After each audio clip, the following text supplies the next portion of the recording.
Hello, everyone, and thank you for tuning in to the Canada Science and Technology Museum's monthly Google Hangout.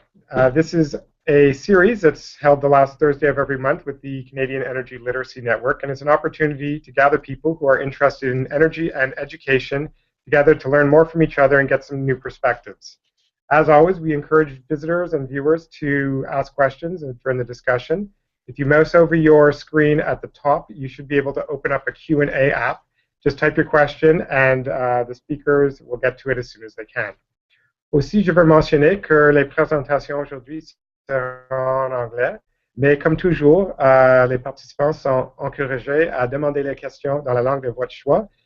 Si possible, moi, je préfère une traduction de la réponse. Today we'll be talking about oil companies' responses to climate change and some new global agreements that regard climate. Some people see a low-carbon economy as only possible without fossil fuels, while others argue that Canada's oil and gas producers have a significant role to play. Canada relies heavily on the economic revenue generated by the oil and gas industries, and all predictions for global energy use show continued reliance on this resource out past 2050. What innovations are allowing companies to reduce their water and land use while also reducing their carbon footprint? And what role does research play in this? Today we'll have two presenters. Ed Ma is a Senior Strategy Advisor with the Energy and Climate Change Policy Group at Suncor Energy. With his experience in high-tech and renewable energy sectors and his past role as Senior Legal Counsel at Suncor Oil Sands Operation, Ed brings not only a unique perspective to problem solving, but a deep understanding of climate change and the environmental aspects of energy policy. In his current role with Suncor, he applies system thinking to ensure balanced interests and represents the design and implementation of policy and regulation across all jurisdictions at Suncor. We also have Jessica Dillabo, who is a Government Relations Officer with Public and Governmental Affairs Department at Imperial Oil. Jessica began her career with Imperial as a business analyst, then moved on to project management with the Environmental Services Department. Once she finished her PhD, she joined Imperial's Safety, Health, and Environmental Group, supporting environmental services and downstream water-regulated advocacy. Jessica also guest lectures for environmental management and strategy classes at the University of Calgary as well as Mount Royal, and sits on the board of directors for Uniwater Education Limited, a small water charity working to bring university programs in hydrogeology and hydrology to universities in Africa. So without any further ado, I'm going to turn this over to Ed, and he's going to give us some perspective from what Suncor is doing to meet this challenge. Take it away, Ed. Hi, good morning or afternoon, everyone, depending on what part of Canada you're in. Thank you very much for joining this talk. I guess I'd like to start off by just saying that at Suncor we do believe in climate change and that our operations have an impact on the environment. In terms of what Suncor is doing to meet the climate challenge, we're doing a number of things. Firstly, we've been strongly advocating for a number of years for an economy-wide price on carbon. And we believe that that is the most efficient instrument to incent the right behaviors of producers and Canadians as a whole. What a carbon price does is it sends a very clear price signal to drive into investment in the right areas, such as technology.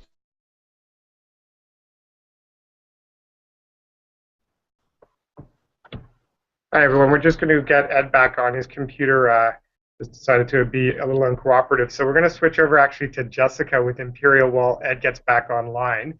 So we'll move over to Jessica, and then we'll bring back Ed back on as soon as he's been able to rejoin the Hangout. Here we go. Over to you, Jessica.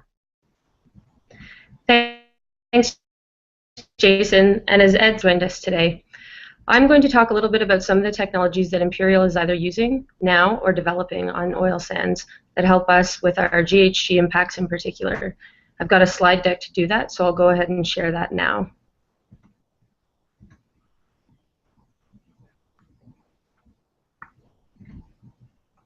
Can you see my slides? Great. So I'm going to talk about some of the technologies that we are using or developing at Imperial Oil. But first, I'd like to talk a little bit about energy demand. Population growth, expanding prosperity, and increased modernization are three key reasons that global energy demand will increase. Experts are predicting that the Earth's population will reach 9 billion by the year 2040, up from around 7 billion today. And many of these people are going to be born in countries that are rapidly developing, becoming both more urban and modern, such as China and India. As the world's population grows, so does the need for energy. More people simply use more energy. History has shown us that as standards of living increase and people gain access to conveniences that we all have, such as air conditioning, automobiles, and appliances, energy use also increases. Demand also rises when populations move from rural environments into cities, the result of greater industrial and manufacturing energy usage and a larger number of households. These three factors are three of the key factors that will drive energy demand higher in the years ahead.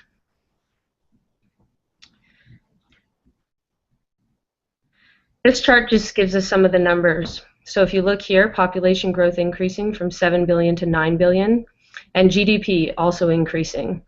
If you look at demand, which is typically correlated with GDP, you see a much slower growth in energy demand, and that's due to energy savings.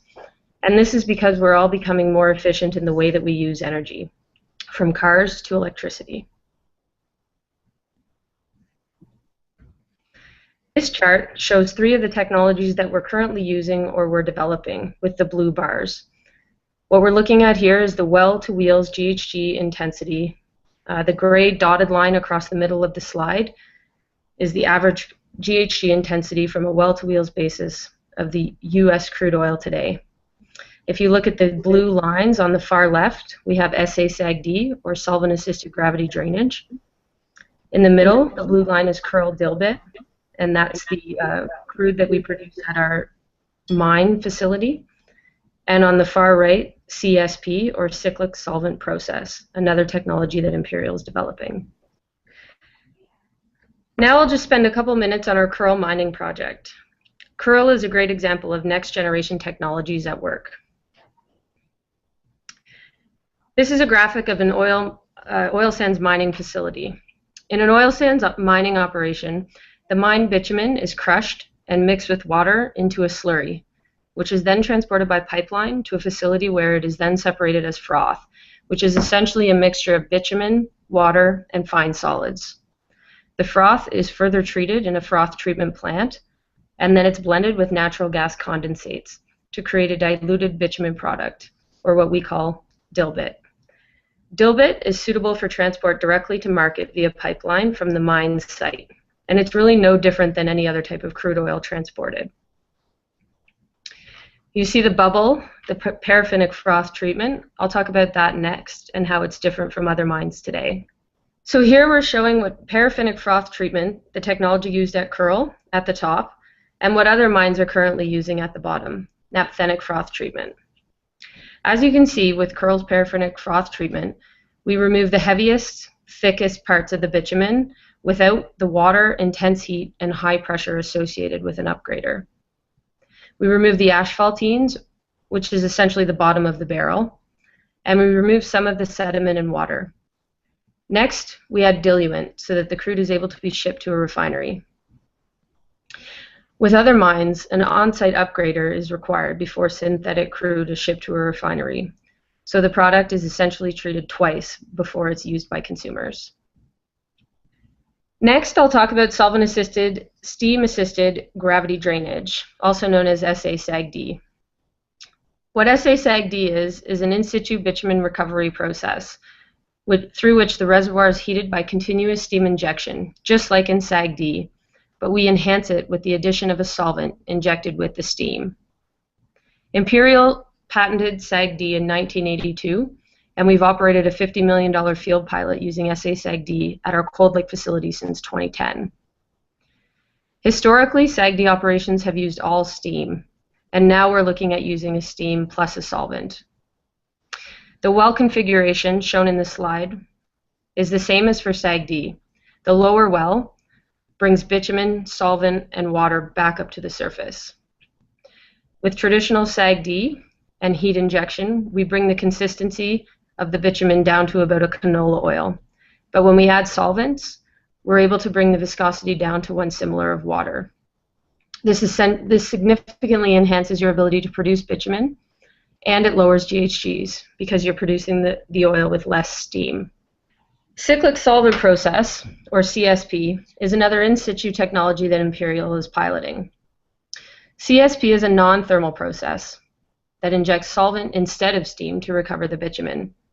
It has the potential to significantly reduce key environmental challenges that we face today in in-situ oil sands development. It virtually eliminates water use, and it significantly reduces GHG emissions. Similar to SASAGD, CSP uses a solvent to reduce the viscosity of the bitumen. This process, however, uses only one well instead of two. The solvent is injected into the formation to reduce the viscosity of the bitumen, which is produced through the same well in cycles. As you see in the picture, the gray and yellow dendrites form, and those give further reach into the reservoir with each cycle.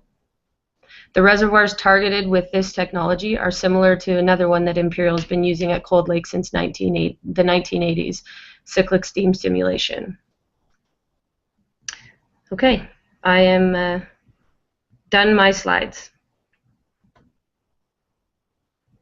All right, thanks, Jessica. We'll turn it over to Ed. We'll see if he's able to get his up, and we can share these with you. Okay, hey everyone, thanks. I'm back again. So sorry for the interruption. I had what I would call the blue screen of death as I was doing the presentation earlier. So hopefully technology will not fail us this time, since what we're talking about is technology today. I'm going to share my screen very quickly as I continue to move through the presentation for Suncor here. Just give me a moment. I'm going to... There we go. All right, so you should be seeing the screen. And so I think, I don't know what people heard, but I was just talking about Suncor's advocacy on carbon price as one of the things that we've been very actively advancing. Another one is energy efficiency. And for our operations, I mean, energy is the primary source of our production, and anything that we do to reduce the amount of energy is not only a cost benefit and operating benefit, but it's also an environmental benefit. And so we at Suncor have an energy intensity goal that we established a number of years ago, which is to reduce the energy intensity of our processes by 10% to 2007 levels by 2015. We're just in the process of gathering the data, and we'll be announcing more on that as part of our as part of our report on sustainability this year. So look out for that in the June-July timeframe. Another thing that we've done with an example of energy efficiency, I should say, is we've taken waste heat from our upgrader to preheat water that we use as part of our separation process. That action actually has reduced our energy intensity by 25 to 30% for that part of our process. Jessica very nicely described in situ, or SAGD, steam-assisted gravity drainage. We in Suncor's oil sands production, we have two forms of production. One is mined bitumen, and I'm just going to take us to a slide here. 20% of our resources is done by mine, and it's through shovels and trucks. And then the other 80% of our resources are accessed through in situ. In situ, we use cogeneration, and cogeneration is a natural gas base. But what it does is that it creates the steam that allows us to extract the bitumen. It heats the steam. And what it also does, though, is we take the excess heat and we produce electricity. That electricity is actually going back into the Alberta grid, to green Alberta's grid. Alberta's grid is primarily coal dominant for the time being, but in situ producers that are using the cogen technology, many producers are producing excess power that goes back into the power grid. And what it means for Albertans here in Alberta is that cogen has been able to rely on a greener source of energy. Moving on to maybe technology and innovation and what Suncor has done. I mean, Suncor, right from the very beginning, we've been a technology company. We took the process, or we developed a technique to extract oil from the oil sands. I mean, that was the beginning of our journey, and over time we've moved from bucket wheel, as you see in the presentation on the left, to truck and shovel, and we continue to develop and advance technologies, and now what we're experimenting with is operating autonomous haul trucks. The benefit of autonomous haul trucks is that we're able to improve efficiencies there as well by reducing the fuel. You can improve, you can manage the fleet more predictably, and it's just a lot more efficient. So that's kind of an evolution of some of the things that we've done on the mining side. And then other things that we've done from a technology perspective is Suncor has been investing in solvent extraction based technologies as well. We have a project that we're collaborating with other industry partners on called Solvent, and that's a process that uses the horizontal well technology, but it does not use any water. It uses vaporized propane or butane to heat the reservoir, like steam. It would mobilize the bitumen using a lot less energy.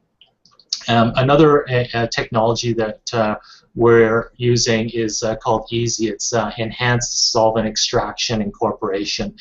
And what that does is it uses a method that applies electromagnetic heating in combination with solvent dilution.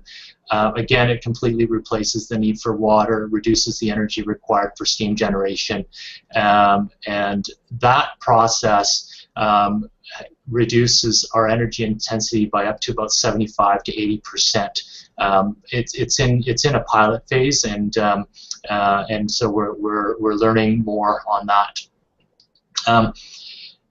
You know, other things that we're doing from a technology perspective, you see them in the very first slide. I mean, we're also into renewable energy. We have 6 wind facilities across Canada.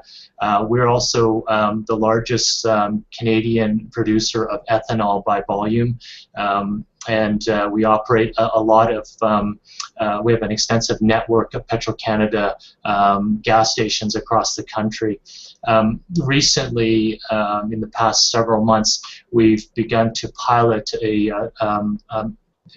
electric vehicle charging stations at five of our retail locations in Ontario, just to learn a little bit more about this emerging transportation space.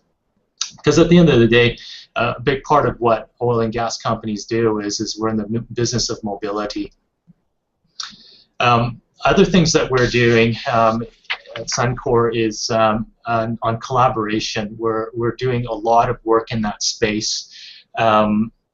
We are a member of COSIA. We're the founding member. COSIA stands for the Canadian Oil Sands Innovation Alliance.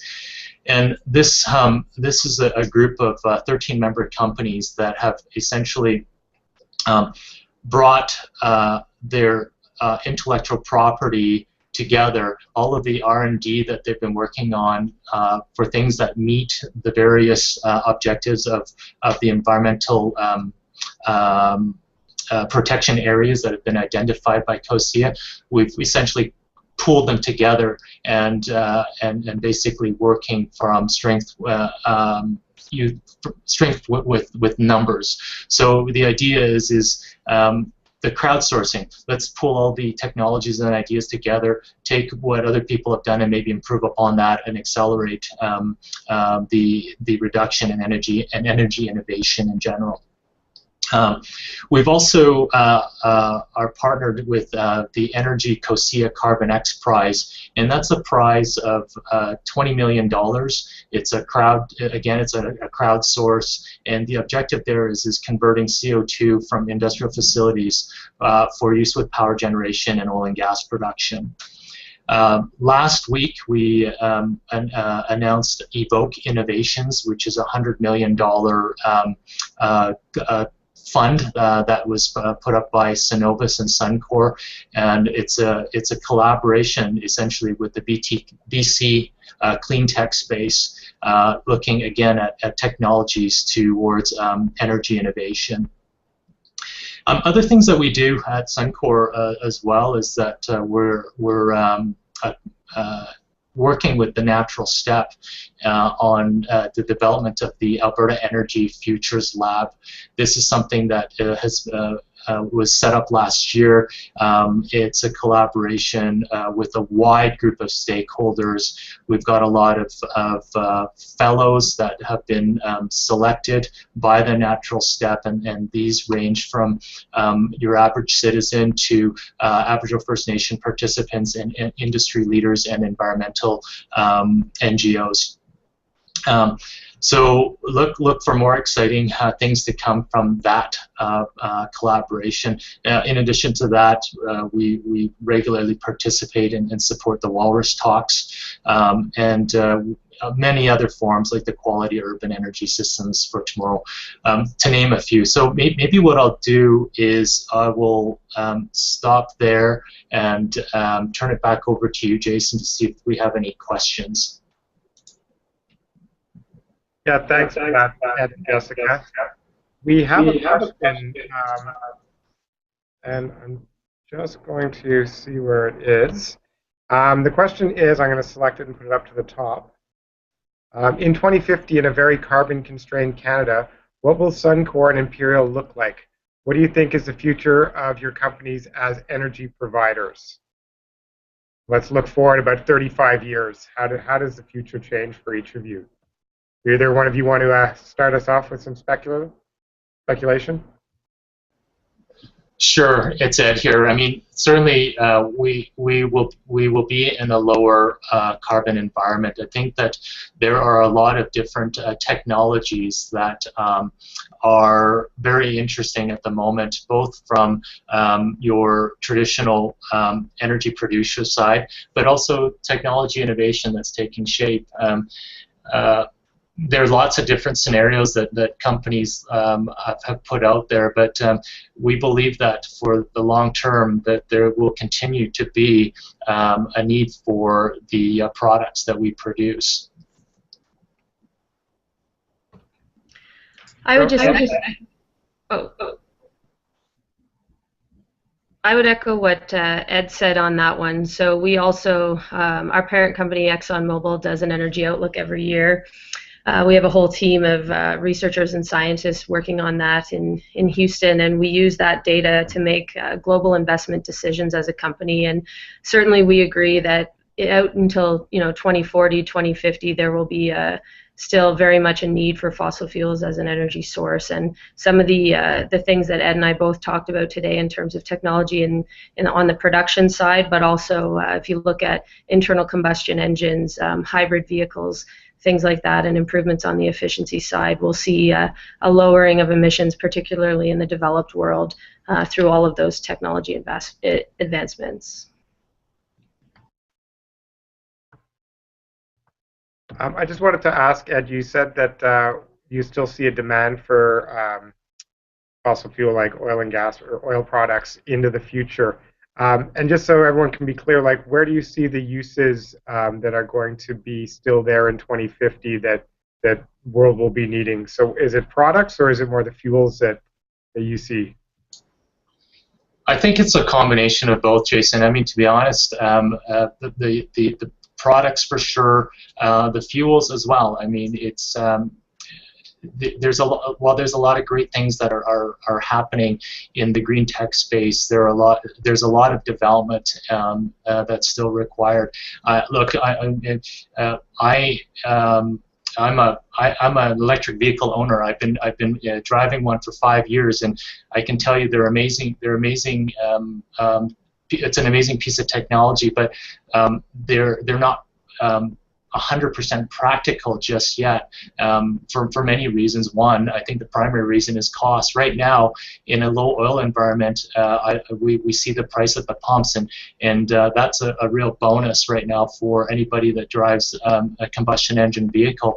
And the reality is that in this low oil economic environment, we've seen there's a lot of data to suggest that North Americans have quickly moved back to SUVs and larger vehicles, and so we've got last year apparently was the biggest auto sales year on record, and so those cars will be part of our global fleet for at least the next decade or two. So that's just kind of one of the examples of why I think that traditional hydrocarbon fuels will be around for several decades.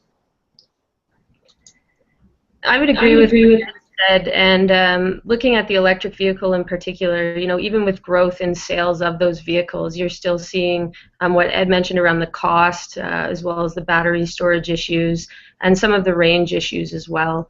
When we project out into the future, as the question indicated, we certainly see the hybrid vehicle as gaining the most traction. So you've got the benefits of the battery-powered engine, but you've also got that traditional internal combustion engine, so that you can get the benefits of both worlds in terms of those vehicles.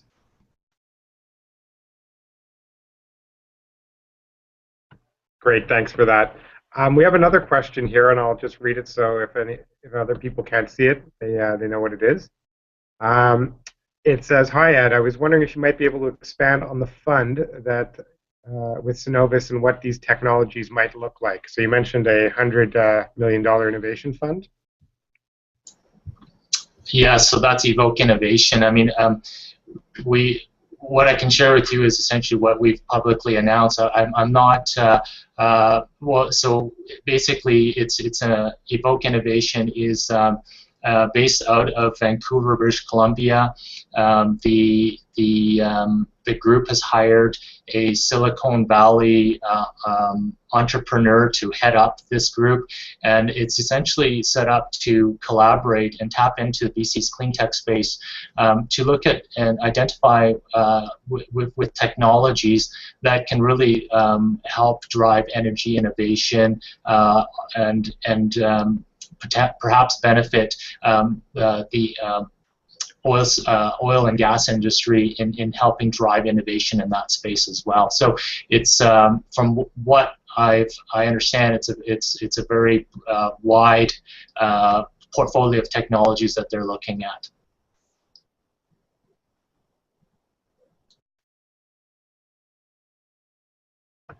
Thanks for that. So I'm not sure if we have any other questions from the group. Feel free to ask them. I'm going to ask one of my own. And it's about the production side versus the end use side. So I've heard that it's 20% of the emissions come from the production, and the 80% are from the consumer using this. So how do we address that? And I guess, Ed, you had mentioned earlier about Suncor supporting a carbon tax. Is that where Suncor or Imperial think that the changes in behavior are going to come, is through pricing methods? I don't know if you have an opinion or can comment. Sure, I'll take it. I'll take this one first, and then turn it over to Jessica for further comment. And in fact, what I'll do is I've got a slide that I'll share here, and I'm just going to go back to screen sharing in a moment. But so just to be clear, I mean, what Suncor has been advocating strongly for over the years is a broad-based price on carbon. We're not necessarily advocating for one policy instrument over another. There's different policy instruments. One of them that you mentioned is a carbon tax. Another is a cap and trade. And then there's the hybrid type of instruments, such as the current Alberta specified gas emitters regulation. In terms of the policy instruments and tools, Suncor is fairly agnostic on that. We leave it up to government to decide which is the best tool for its jurisdiction. And we'll continue to work with and collaborate with government to the extent that our sector can add value. Now, on the screen here, you'll see a slide that kind of just highlights what you were referring to, Jason, which is 15 to 25% of the life cycle of GHGs in terms of a barrel of oil is really in the upstream. So the upstream, which is the extraction, production, refining, right up to the distribution and retail. So when you put the gas into your car or your vehicle, it's at that point you have about 15 to 20% of the emission from a barrel of oil. The other 75 to 80% is really the combustion emission. So that's what we call kind of tank to wheel. So the way I look at this is that every one of us who drive a car is 80% of the solution. And so, but to your question earlier, do we see that that traditional liquid fuels will remain in our ecosystem for a long time? I think so, and technology will accelerate that change, perhaps. But there's a lot of things that need to come together as well. And I'm quite excited for what I'm seeing. But in our business, it's really about supply and demand. And let's not forget that. All of the oil that's reserves and in production, only 20% of that is controlled by private and publicly held companies. The other 80% or so is controlled by national state-owned oil companies. And so we'll continue to do what we can here. And the other thing I think we should keep in mind is that we live in a resource-rich democracy with a strong rule of law. Those laws include strict regulations around the protection of our environment. Those laws continue to develop and evolve, and Canada's recent instrumental role that they played in the Paris Climate Agreement is an example of the leadership that Canada and industry can play. So I think that when we look at kind of energy systems and oil production, we also have to think about where the countries that have strong rule of law, that have checks and balances in place to ensure that these energies are responsibly produced. Back over to you, or I'll turn it over to Jessica for further comment. Yeah, I would just add to that, certainly in Alberta now, we also should recognize that Alberta has had a price on carbon for industrial facilities such as oil sands for years and years now. So this recent climate announcement by them, including the broad-based price of carbon, is now capturing obviously much more emissions. Imperial is supportive of a revenue-neutral carbon tax. We believe that that's the most efficient way to manage carbon emissions, certainly allowing for the market to set prices as well as being transparent and efficient and administratively simple and less complex than some of the other systems. I'll stay away from speculating on incenting individual behavior, but obviously I think that's the intention of the price on carbon that's broad-based in Alberta now. Great, thanks for that. The next question that came in was, how is the current low price of oil affecting the development of green and renewable technologies? Either you want to take that? So I can start on that one if you like, Ed. Our company invests about $200 million every single year in research, a variety of research here in Calgary, and we also have access to about $1 billion of research a year through ExxonMobil, and they're certainly doing some interesting things in some of the facilities down in the States as well. And with the low price of oil for us, that hasn't changed at this time. So we take a very long-term view, and we believe that research and technology is incredibly important. So we've continued our research program. Yeah, and from a Suncor perspective, very similar to Imperial. I mean, we invest annually $150 million into research and technology and development. I think currently, in particular, in a low oil price environment, the research and technology is so important to unlock the potential further energy intensity reduction in our processes. So we're a strong believer in technology. Our CEO often talks about it.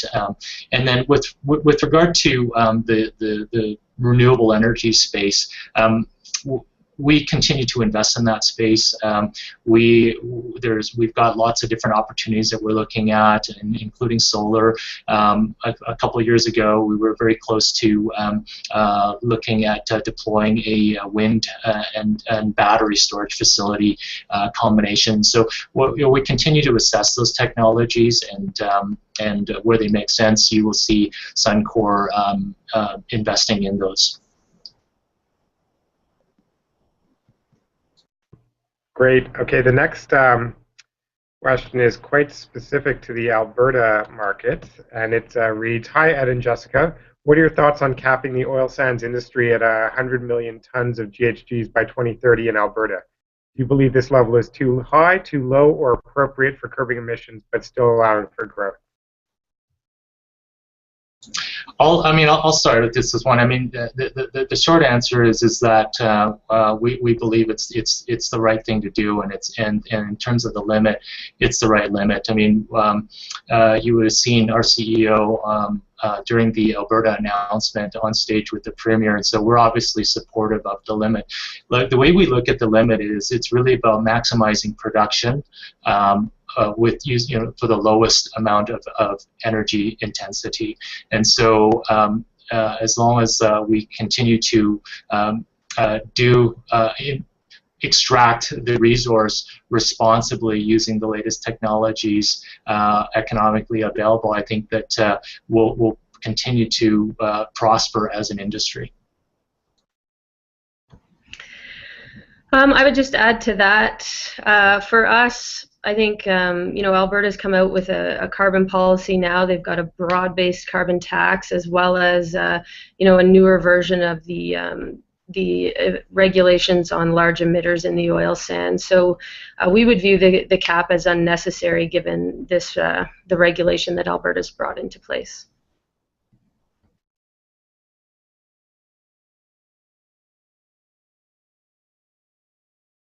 Thank you for that. And we have another question here. Do the oil and gas companies have a responsibility to encourage customers to reduce their GHGs, as it's 85%? I can touch on that if you'd like. So many of the large oil and gas companies, and even some of the smaller ones that have downstream facilities, we do have an industry association called Canadian Fuels, and that association is doing work. I think it's called Save on Fuels. So they have a campaign out to encourage people to learn about driving habits and to understand how to use fuel more efficiently. So certainly there is work being done to promote fuel efficiency and consumer behavior on that side of it, as well as looking at, if we're making lubricants, how are we making those so that fuel use in engines is more efficient? You're getting better gas mileage when you are driving your vehicles. So I'll add to that and say that I think that the fuel efficiency piece and lubricants, I think that's a really good point that Jessica makes, because it takes energy to produce these vehicles, and so part of what we do is, in terms of looking at the loops, is how do we ensure that we reduce the amount of wear and tear on an engine so that vehicles last longer as well. The Petro-Canada, if you go to our Petro-Canada website, we actually have a page that talks all about you know, how driving efficiently. You know, you'll get lots of tips like keeping your tires properly inflated and what that can do in terms of helping efficiency. So in answer to the question, I think yes, we do take those initiatives to share information to help Canadians move safely across Canada and efficiently.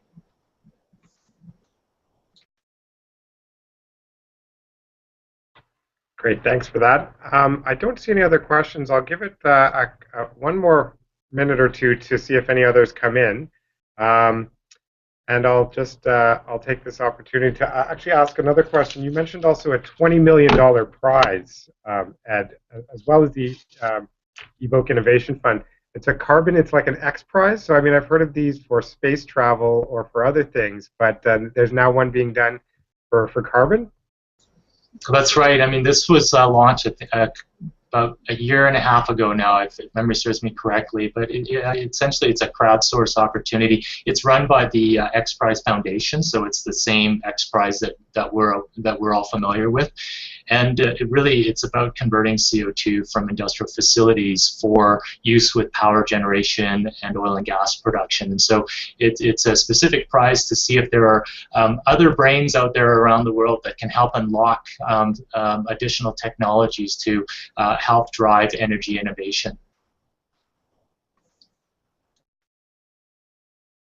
I know I heard about a program that Google was running at one point trying to generate electricity at a cheaper price than coal. And they actually, it was last year, they shut the program down because they hadn't actually been able to figure out a method, which was a little, you know, it was a little depressing to hear that, you know, they were trying to find a method to try and do this, but still hadn't come up with it. But I guess they determined that the technologies just weren't there, and they were going to put it on hold for a couple of years. But hopefully, we'll see what this X Prize can come up with. Here's an interesting question, and it's probably more on your opinions necessarily than your company's position. But there are many different opinions regarding the Energy East pipeline at the moment. Just wondering what your thoughts were on the project. So we're here in Ontario, where our museum is. So we've been hearing a lot, of course, the Montreal mayor and the other people making some pretty bold comments recently. Any thoughts from Alberta?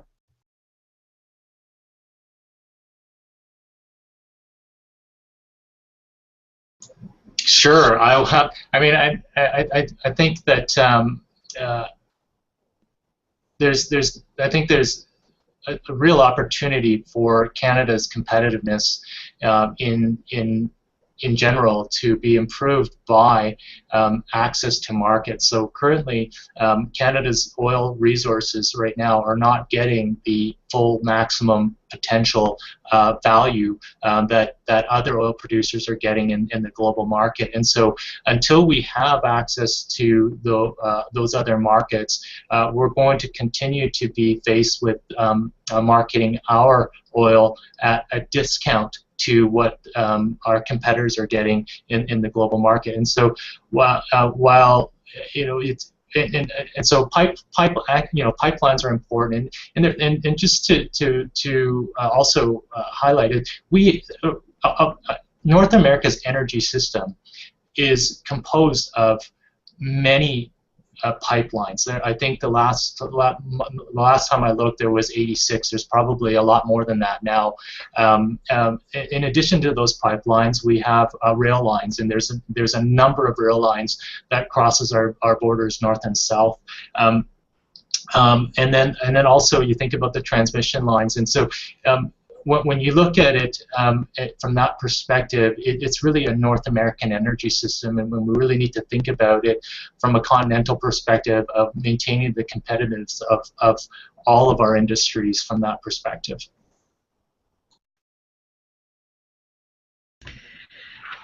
I would agree with that, and I think you know, pipelines are the safest way to transport energy across our country, and certainly as a company, we're supportive of market access for many of the reasons that Ed just mentioned.